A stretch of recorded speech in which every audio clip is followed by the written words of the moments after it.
Hello and welcome to ashford.com. You are watching an interesting video on cognitive side effects of anesthesia. Major implications on level of care, length of hospital stay, and on the patient's perceived quality of care. Please read this disclaimer carefully. A nationwide survey of Swedish anesthesiologists and nurse anesthetists has revealed a low awareness of the cognitive side effects that patients are at risk from following surgery.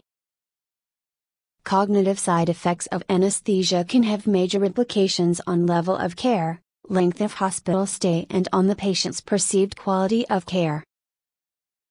Surgery and anesthesia are more safe and effective now than ever before. Despite this, minor side effects from anesthesia are common, such as pain, postoperative nausea, and residual hangover. Although physicians are focused on minimizing these side effects in order to improve the patient experience, less attention has been paid to the cognitive side effects associated with anesthesia, such as agitation, postoperative delirium, and postoperative cognitive dysfunction. These cognitive side effects can have major implications on level of care, length of hospital stay, and on the patient's perceived quality of care. Children, the elderly, and cognitively fragile patients are reported as being the groups most at risk. However, previous studies have shown that fine-tuning and tailoring the delivery of anesthetic through electroencephalogram, EEG-based depth of anesthesia, DOA, monitoring can reduce patients' risk for postoperative cognitive side effects.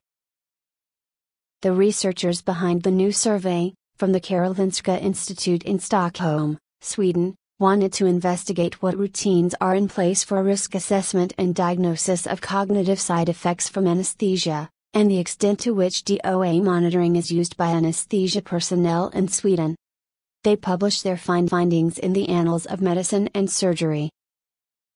The survey revealed that, although DOA monitors are present in half of the hospitals where the respondents worked, the monitors are used in only around 20% of at-risk cases.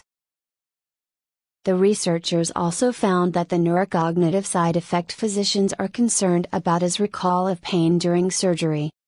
More than 80% of anesthesiologists reported that recall was the neurocognitive side effect they were most worried about, while less than 40% rated postoperative cognitive dysfunction as the adverse effect they were most concerned about. Rather low importance paid to prevention and treatment of cognitive side effects. We found that Swedish anesthesia personnel viewed risk assessment, prevention, and handling of postoperative delirium and postoperative cognitive dysfunction of rather low importance. Protocol and/or standardized routines were only rarely implemented, says senior investigator Professor Jan G. Jacobsen of the Karolinska Institute's Department of Anesthesia and Intensive Care. He continues, respondents were overall quite skeptical about the value of EEG-based DOA monitors, however their use in patients at risk for awareness was more positive among the nurse anesthetists than the anesthesiologists. This attitude to DOA monitoring may be due to the rather negative stance of the Swedish Council on Health Technology Assessment regarding these devices. This is in contrast to the national guidelines in the UK, which support the use of DOA monitoring in at-risk patients. The results show there is a need to improve the knowledge of anesthesia personnel about risk factors, prevention, and management of postoperative cognitive side effects.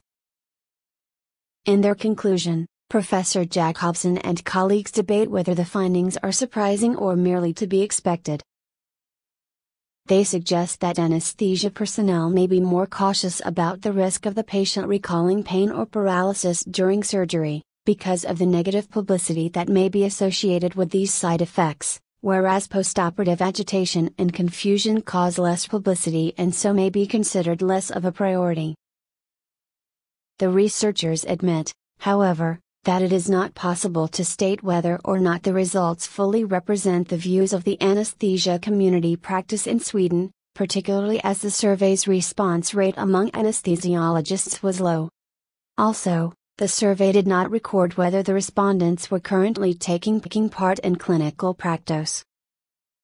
Still, they write in the study, More than 1,000 responses were compiled and analyzed, and thus the profile should provide a reasonable profile of current practice. Notes and references. Thank you for watching this interesting video. This channel offers motivational, inspirational, valuable and informative videos to soothe, cleanse and inspire your health, mind, body and spirit. Subscribe this channel to find lot of interesting videos on wide range of topics here. Stay tuned and keep watching.